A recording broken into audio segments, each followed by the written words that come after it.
Hai guys, so good to see you. Welcome back to Backdoors dengan aku Andri dan di sana ada si Wahyu. Hai Wahyu. Halo guys.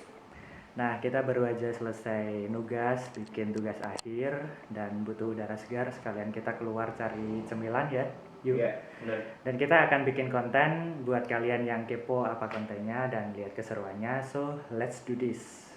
Check this out. Nyari apa? Cemilan apa? Apa aja lah yang bisa naikin mood ya kan. Oke. Naik dia aja kali ya. Biar video editnya sih aku. McFlute coklat 1 sama apple pie-nya 2 ya.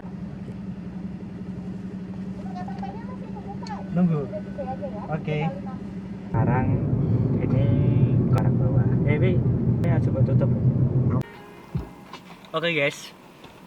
Jadi sambil makan, jadi A itu mau cerita pengalaman horor kita ya. Pengalaman horor lu sih. Pengalaman horor di mana pengalaman horor itu terjadi dengan setting atau latar belakang ketika kita masih KKN. Lebih tepatnya itu terjadi sekitar persis 1 tahun yang lalu. 1 tahun yang lalu di awal tahun juga, di bulan Januari itu gue masih ingat banget. Jadi cerita itu dimulai, ini disclaimer dulu ya.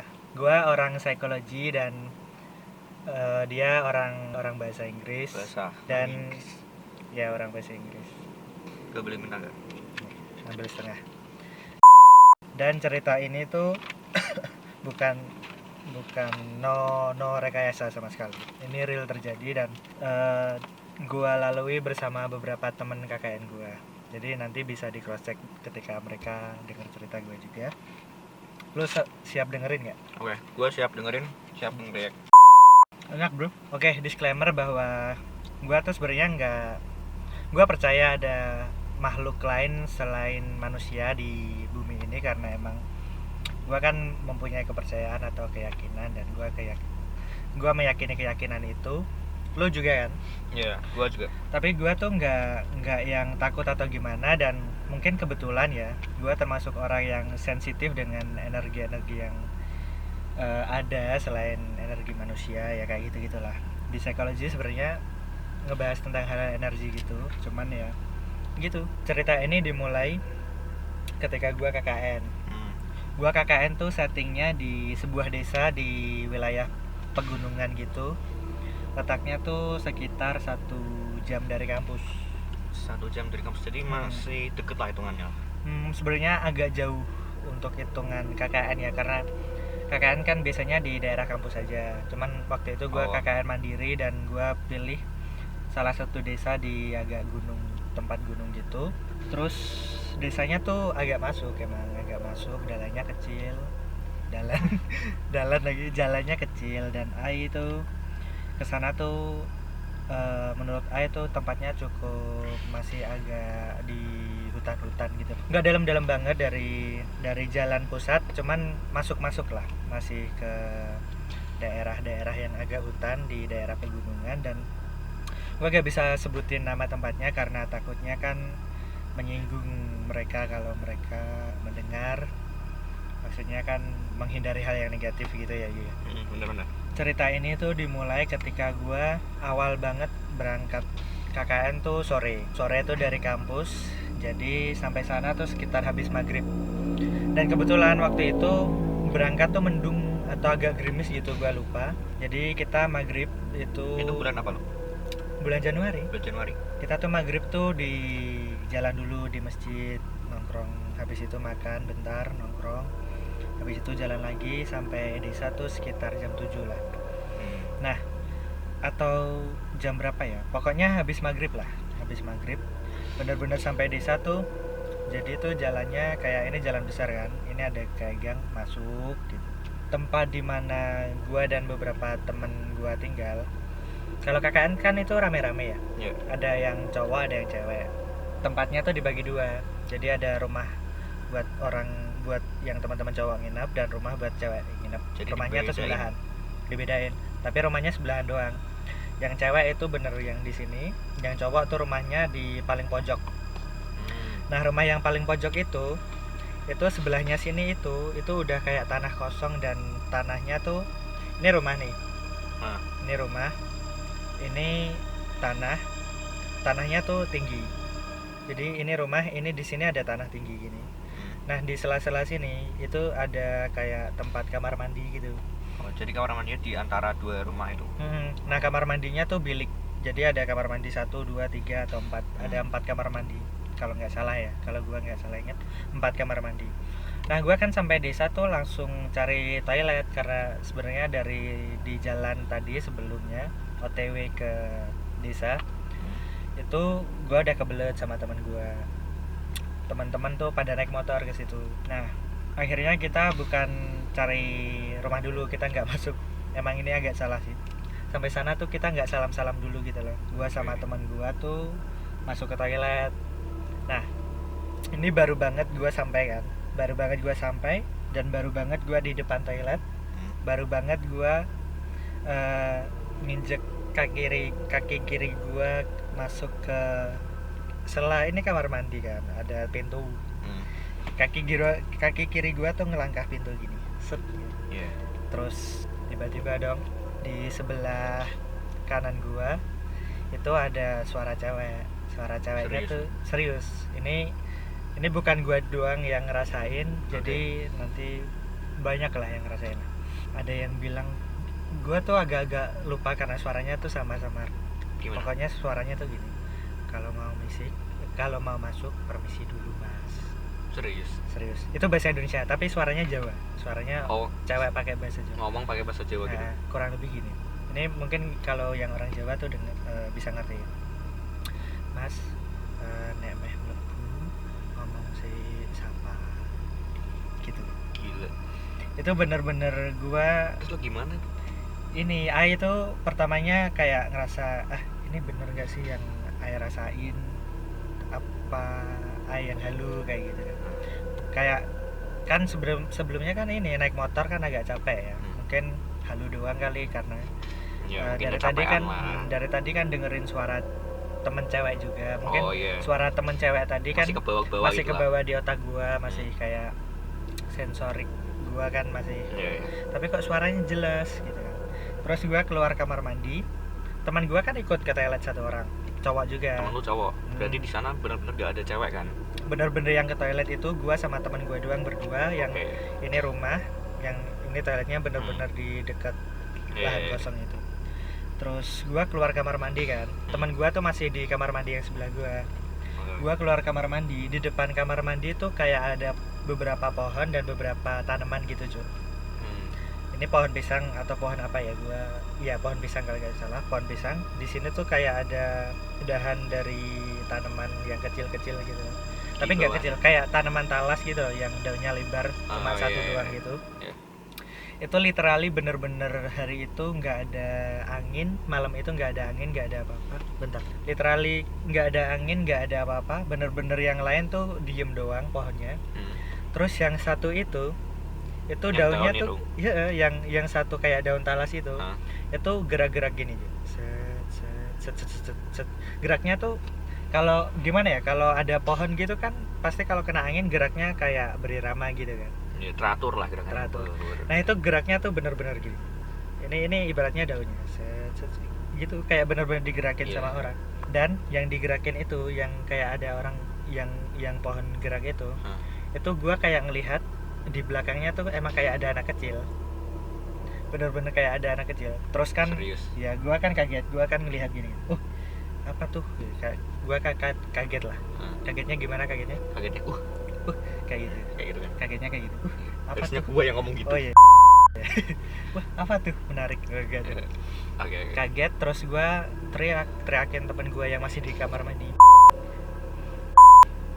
coba manggil temen lo biar cepat gitu. Cepet, ndang metu cok. Terus iki lho, delok gerak dewi.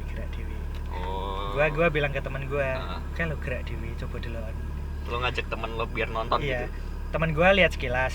Terus teman gua tuh mungkin dia udah tahu bahwa gua sensitif ya. Mungkin di antara orang-orang yang lain gue termasuk orang yang sensitif dan bisa ngerasain hal kayak gitu. Mungkin ya, gua juga nggak tahu gimana kan sebenarnya. Teman gua tuh langsung bilang, wis lah rasa dihiraukan sih awake dhewe lagi tekan. Kurang lebih kayak gitu. Itu bener-bener literally kita baru masuk datang ke desanya, kita baru masuk toiletnya nih, langsung kayak seolah-olah kita tuh disambut dengan kalau kita datang ke rumah orang permisi dulu, kayak gimana ya, kayak diingetin kayak gitu. Yeah. sama orang-orang di situ Baru gitu. aja dateng loh. Itu bener-bener belum. Jadi gini, gua KKN kan selama kurang lebih 30 hari. Itu intens. Jadi Selama 30 hari itu. 30 hari, jadi kejadiannya saking banyaknya ya, sampai gua tuh terbiasa. Gua pribadi tuh kayak di situ tuh sampai terbiasa. Cuman maksudnya nggak setiap hari ada, tapi pasti dalam beberapa waktu tuh kayak ada satu sosok yang selalu hadir, ada satu sosok yang selalu hadir gitu. Seingat lo apa tuh? Seingat lo apa tuh? Nah, ini udah gua rangkum beberapa yang paling ini ya, yang paling menurut gua tuh nggak masuk akal kalau ini cuma gua yang halu, karena yang ngerasain bukan cuma gua. Jadi gua tadi kan udah cerita ya bahwa KKN-nya itu kan terbagi jadi dua rumah. Di rumah. Ini ya rumah buat Cewek. teman-teman cewek, yang ini rumah buat teman-teman cowok. Yang buat teman-teman cowok itu kan rumahnya paling pojok. Jadi di dalam rumah tuh kita disediain satu kamar buat berapa ya? Gua lupa. Pokoknya buat yang cowok Empat lebih empat ya. kalau yang tahu malah. Gua kan Pokoknya temen intel. cowoknya ada satu kamar semua kan.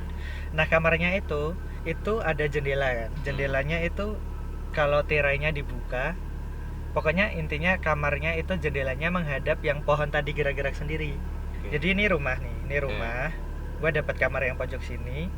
Nah ini sebelah kamar ini kan tadi yang lahan, terus ini ada toilet. Depan toilet itu ada pohon.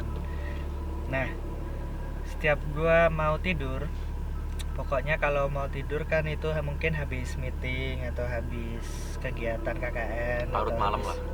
atau habis kumpul sama warga gitu lah. Sebenarnya nggak malam-malam banget, mungkin jam 11-an, jam 12 gitu.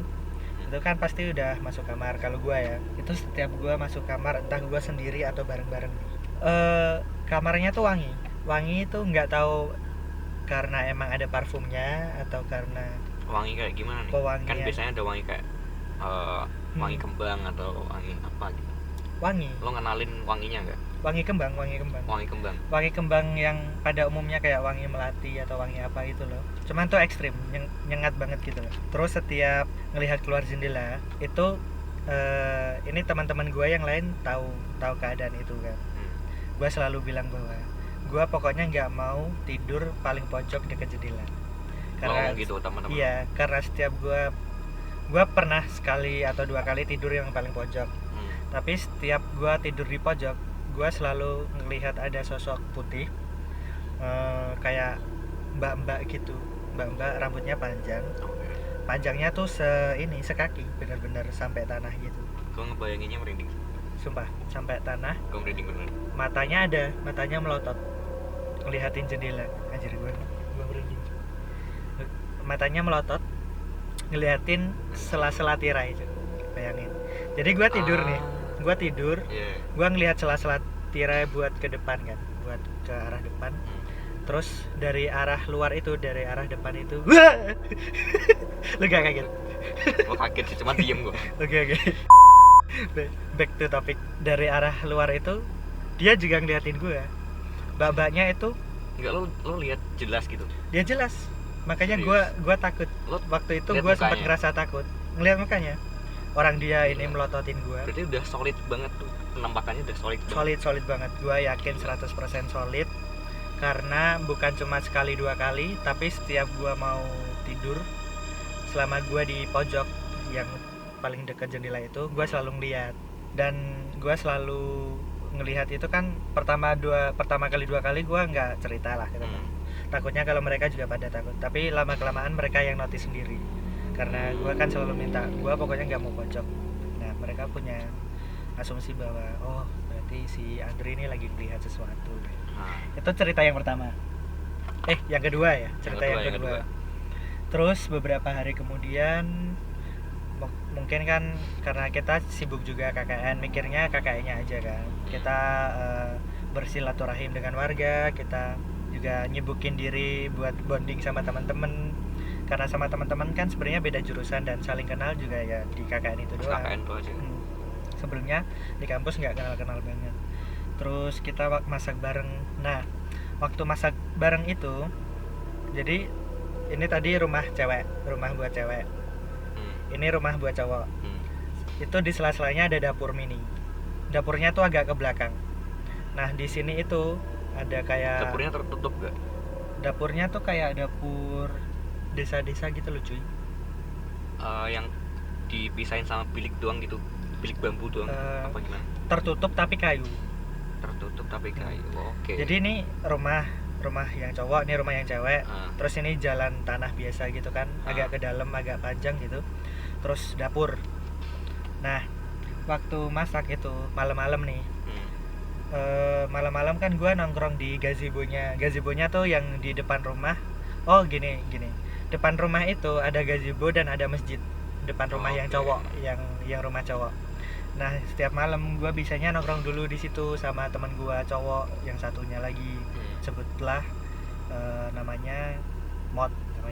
Gue nongkrong, gue gitar-gitaran gitulah, biasalah anak muda KKN yang gitaran sambil ngomongin cewek, ngomongin stand up, ngomongin hidup.